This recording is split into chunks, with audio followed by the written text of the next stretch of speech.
welcome back to Rambling Reality.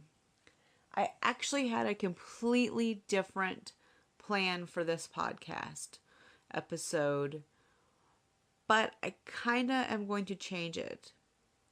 At the moment, I have major depressive disorder, and I take Effexor for it, which is a blessing in disguise.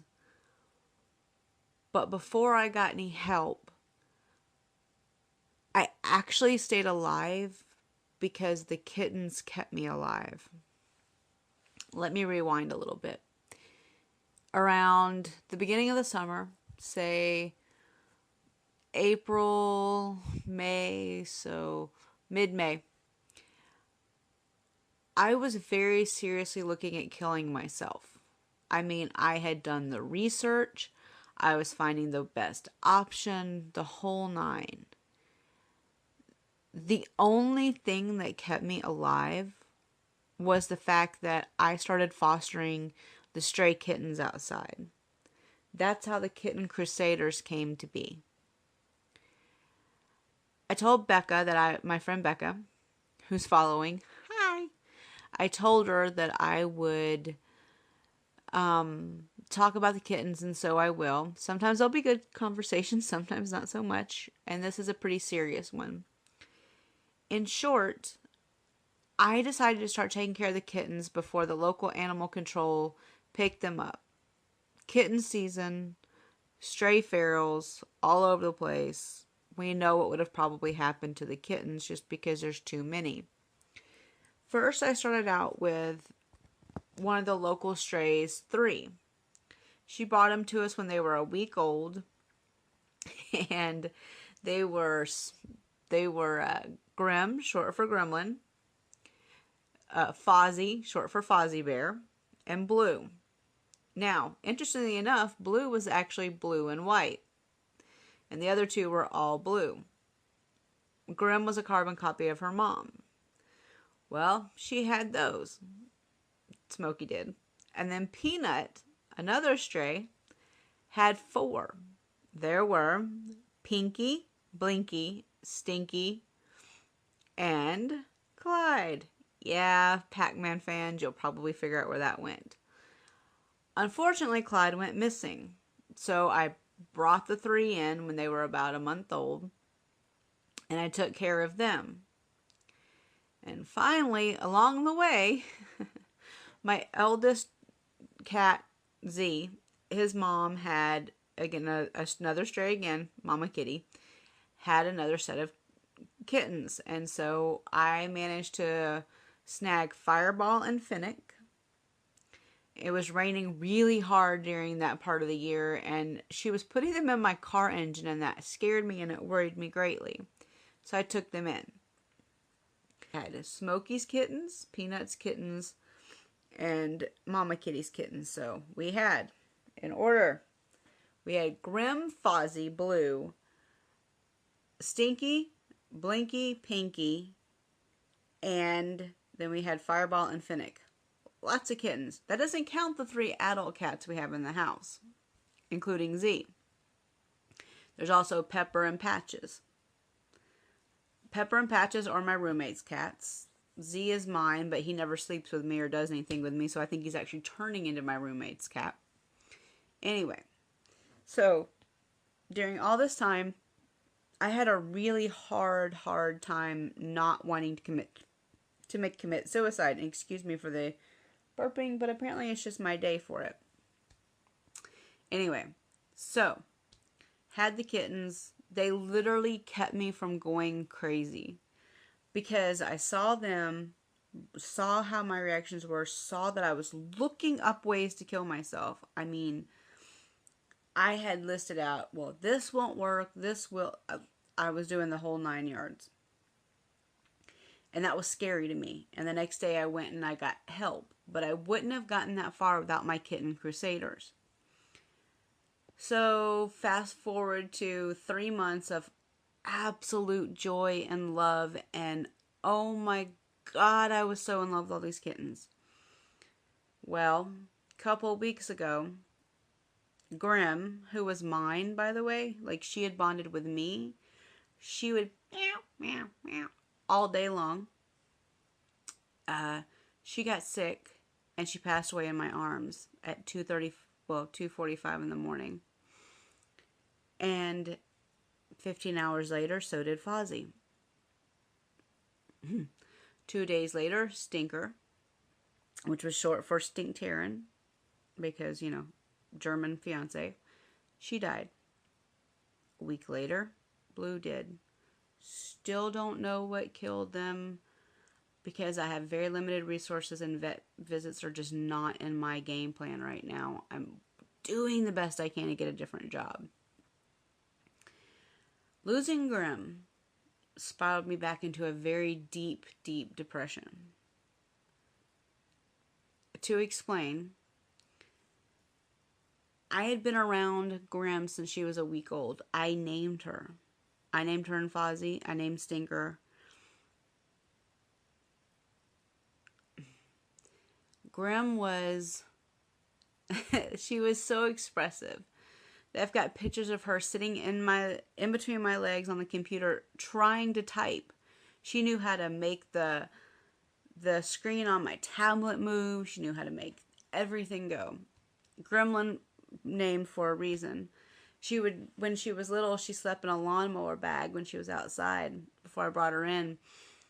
And she would jump out every time and follow me everywhere. If I was anywhere near it, that's how they became indoor cats. And that started the whole shebang of bringing in different other cats. Anyway, I loved her. I have plans. I'm going to find someone when I get the money. I'm going to have her be the mascot for my Research Queen Productions. I love her. It's very hard not to have her around anymore right now. In the meantime, Fireball had become my fiance's. Fireball and my fiance have never met. Germany, Atlanta, not really close. Interestingly enough, Fireball answers every time my fiance talks to him. He comes up, he answers, he looks at him, he does the whole 9 yards. Bless him. And Finnick had, no matter what, I was going to keep Finnick. Finnick has bonded with me deeply. He will not leave my sight. He will not do anything. He's just amazing. And Pinky's name recently changed from Pinky to Zyla. Zyla is short for xylophone. She's a girl, so it became an A instead of an O. Zyla also has bonded with me, and I've got to go give her a bath soon because we've got a flea infestation because we've got 15,000 cats. Working on that too.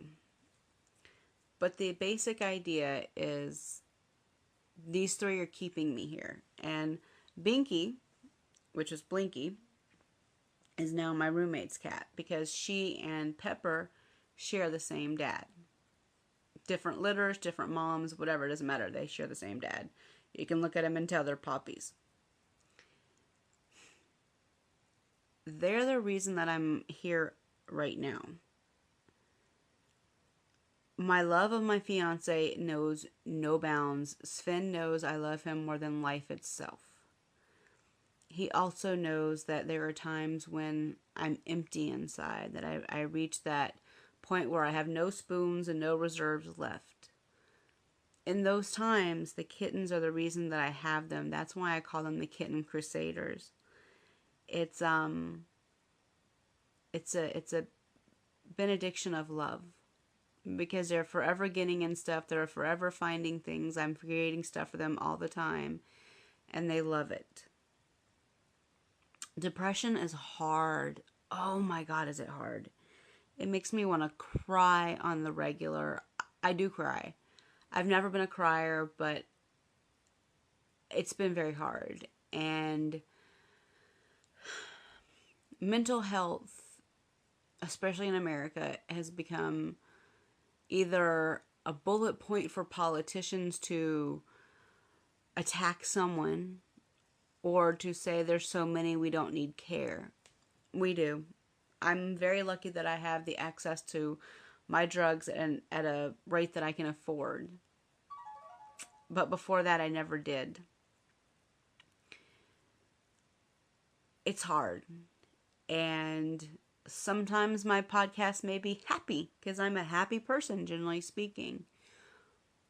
But I'm also sometimes depressed. I'm also sometimes not happy. Sometimes things kick it off and it doesn't stop. It can be a simple misphrasing from somebody or innocent saying something. It happens. So expect that in this podcast too. Rambling Reality is the good and the bad. And the bad times count just as much as the good, sometimes better because I learn more from them. Life is stressful. Life is hard. I have many different connections to having depression. I'm a type 1 diabetic, which means I'm insulin dependent. I can never not take it or I die. I've had diabetic ketoacidosis, DKA, twice since 2004. I'm really lucky to be alive, and that usually sustains me, but not always. It can be very depressive having to keep an eye on everything and realize that you can't afford it and that healthcare is just a joke if you don't qualify or if there's nothing available. Thankfully, I have a really good doctor now that works with me because I can't avoid things like A1C counts. But that still weighs heavy. The price of medicine, the price of life, the price of being sick. Life is not easy. Life is not fun all the time. And sometimes I have to remember that. And sometimes I fall into a trap of forgetting everything, not just the bad. Sometimes I forget the good. That's another reason I'm doing this podcast is I want to make it clear to myself that life is as life is. I hope you like the journey. I hope you understand why I'm so in love with my kitten crusaders, why I post pictures on Jessica Hannon 81 at Twitter and Instagram all the time. I can't say I would never do it because I love them too much. That's me. This is another side of me that maybe no one was expecting, but hopefully it will give you an idea of just how many moods I can go through. I will be doing a much happier podcast next time because I'll be writing about and talking about Dragon Con, which is my nerd heaven. It's my one event a year that I go to, and this year I'm press and Dragon Con media are awesome. And I'm hoping that you guys are going to enjoy the stories, both on my podcast and the ones that I write for the website where I freelance at iforyou.com. Just look around and expect a better situation next time, I promise. I actually had a better one that I wrote for today. I wasn't really in the mood for it.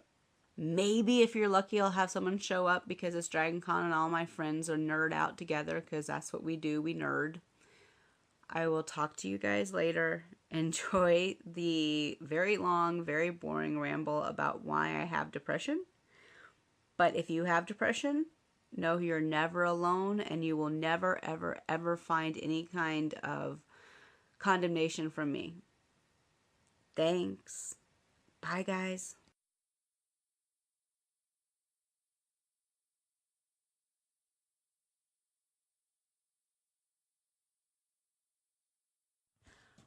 Opening intro is done by Fantasia on a Theme by Thomas Tallis, also known as the Tallis Fantasia, and it is a string orchestra by British composer Ralph Vaughan Williams, performed by U.S. Army Strings, and I thank them so much for allowing me to make my own version of it.